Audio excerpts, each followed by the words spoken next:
The low of the lowest of the lowest. So the lowest of the lowest of the lowest is what an unbelieving woman is. And the Muslim says I'm lying. I literally just read it from their book.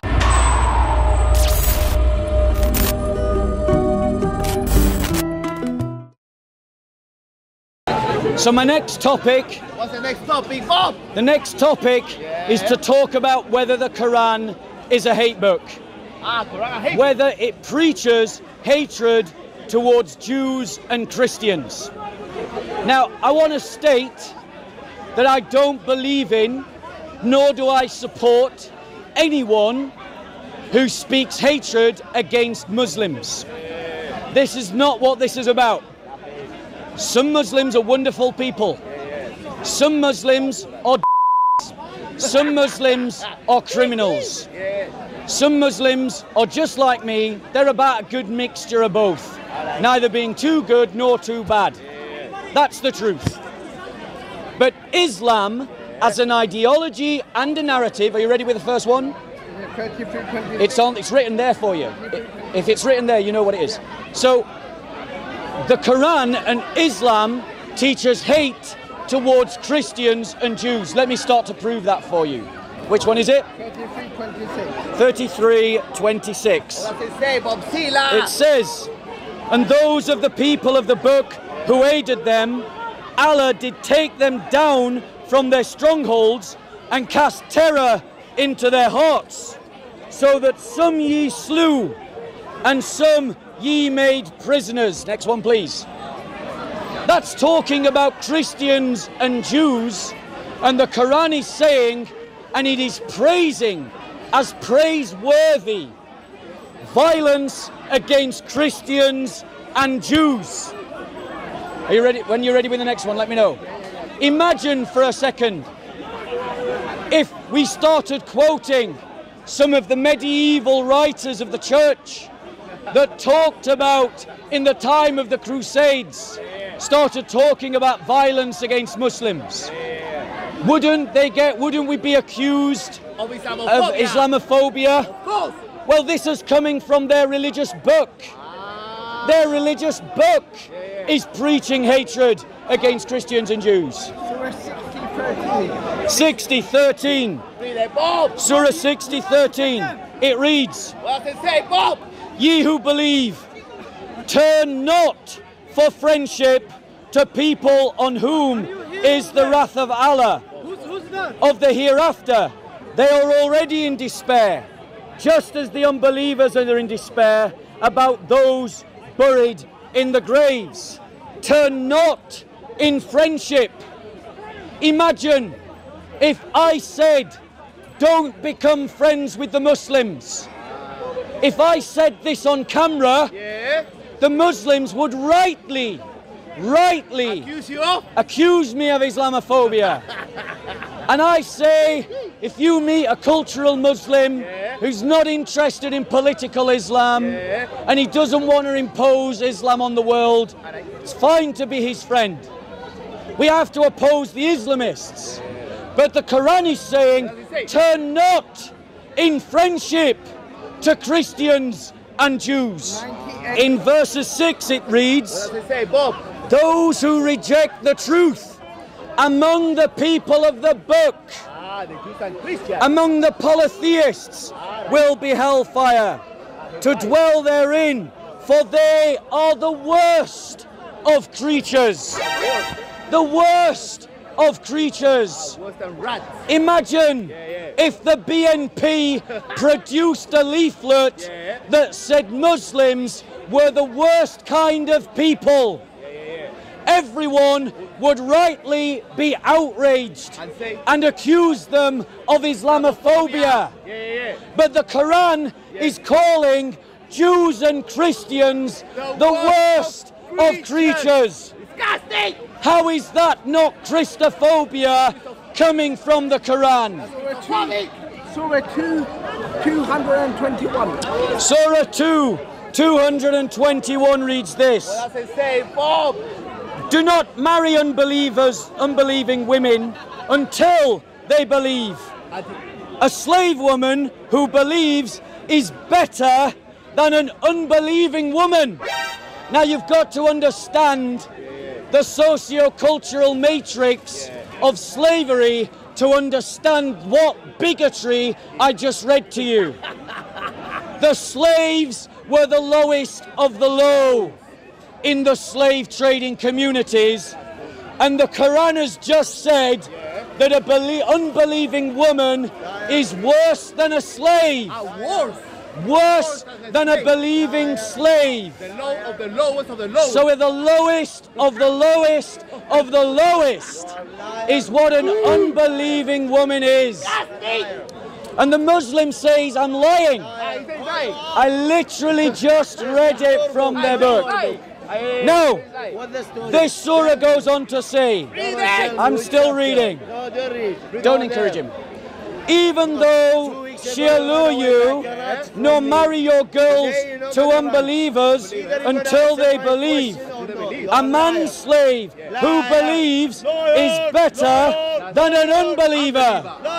There you go. He's just called his Quran a liar. He's just called the Quran a liar. Our translation is different. You translate as you like, but not as I will like. This is the truth of the Arabic grammar.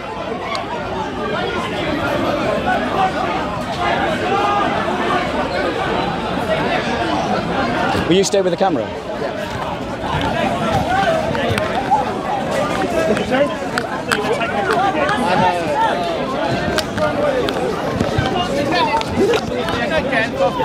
So, we got up to this passage in the Quran where it said, do not marry unbelieving women until they believe.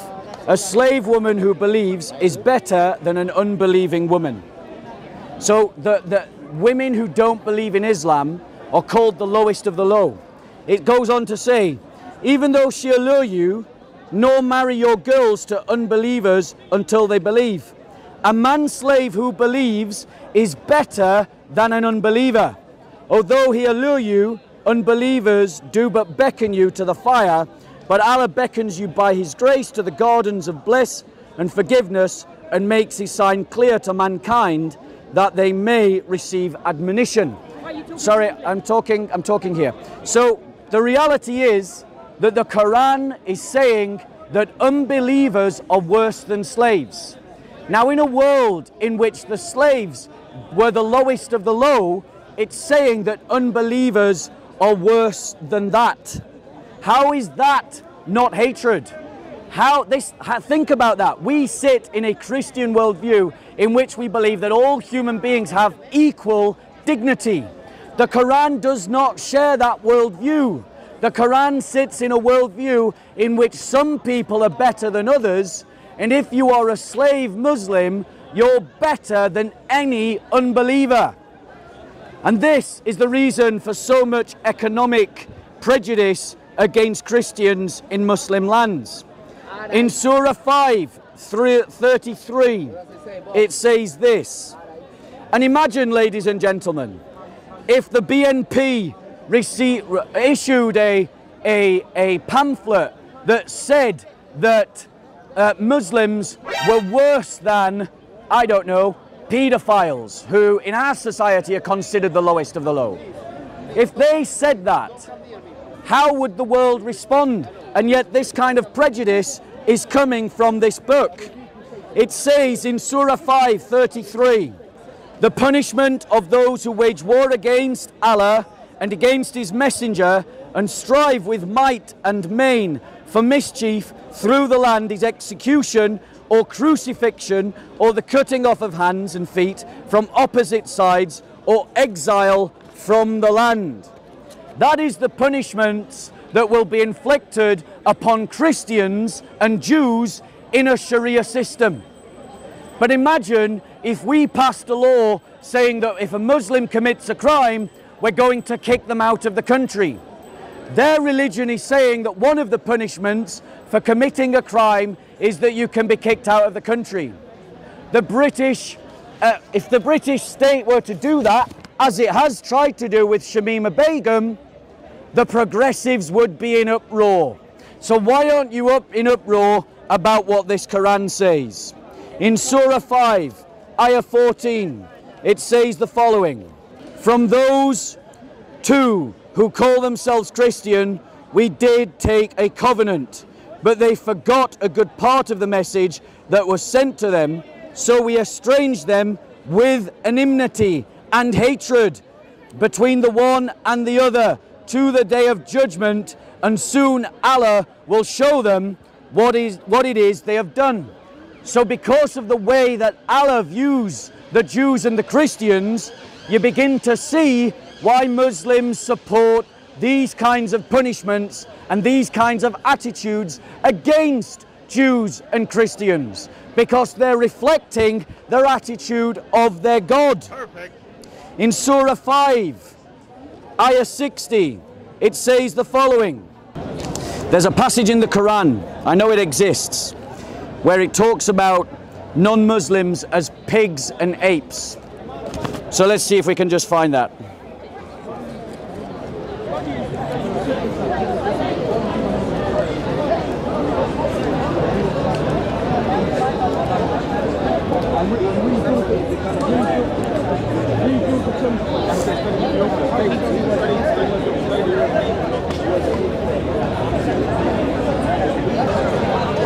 It says in Pictold's translation, in Surah 5, ayah 60, it says, "Shall I tell thee of the worst case than theirs for retribution with Allah? Worse is the case of him whom Allah hath cursed, him on whom his wrath hath fallen, and of whose sort Allah hath turned some to apes and swine, and who serveth idols, such are in worse plight, and further astray from the plain road." In Yusuf Ali's translation, it reads, "Shall I point out to you something much worse than this, as judged by the treatment it received from Allah, those who incurred the curse of Allah and his wrath, those of whom some he transformed into apes and swine?" So what you've got there is the fact that some translations are trying to hide this insult. But in Surah 5, ayah 60, it refers to Christians and Jews as pigs and swine. Now, if anyone were to produce a pamphlet saying that because Muslims were not believers in the Christian faith, they were pigs and swine, that would be immediately condemned by the progressives. And yet that is exactly what this Quran is doing. It is calling Christians pigs and swine. So why is that not Christophobia? Why is that not hatred? Why is that not a hate crime? You see, what we've got in our society are double standards. In Surah 9, ayah 23, it reads the following. And also that just points out how deceptive some translators feel that they can be with the translation. Because they don't see it as the Quran, they feel at liberty to play fast and loose with the words that it teaches. So here's what it says in Surah 9:23. And this is the contradiction to everything Ali Dawah just said in our interruption. "Fight those who believe not in Allah nor the last day, nor hold that forbidden which hath been forbidden by Allah and his messenger, nor acknowledge the religion of truth from among the people of the book, until they pay the jizya with willing submission and feel themselves subdued." So the Quran is teaching that Muslims should fight against the Christians and the Jews because they don't believe in the religion of truth, until they feel themselves subdued and pay with willing submission the jizya. That's what the Quran says. If anyone was to produce a political pamphlet saying what the Quran says, it would be condemned as Islamophobia. So why is this not Christophobia? Why is this not a hate book? Why is its teachings not framed as you would frame them if anyone else said them about any other belief system? In Surah 22, 19 to 20, it says the following. It says, "These two antagonists dispute with each other about their Lord, but those who deny their Lord, for them will be cut out a garment of fire, over their heads will be poured out boiling water. With it will be scalded what is within their bodies. It is this kind of judgment that legitimates the other kinds of verses in the Quran. And that is why for 1400 years we Christians have been persecuted by Muslim societies, and we are continuously persecuted today. And the liberal progressives, because of the blind spot in their ideology, are unwilling to see it for what it is. So what we have is a very clear case that the Quran teaches hatred against Christians and Jews. Now, I want to be clear. Not every Muslim buys into what the Quran says. There are many Muslims that would not act upon what the Quran says. But there are millions of Muslims that do. And those millions of Muslims make the life of Christians in Pakistan, Egypt, Arabia, Iran, Sudan, Nigeria, Bangladesh, Afghanistan miserable, dangerous, and full of risks and problems. And until we call it out and see for what it is and where it's really coming from, it will never stop. Christians will continue to be persecuted. And it is time that we call it what it is and we stand up against it.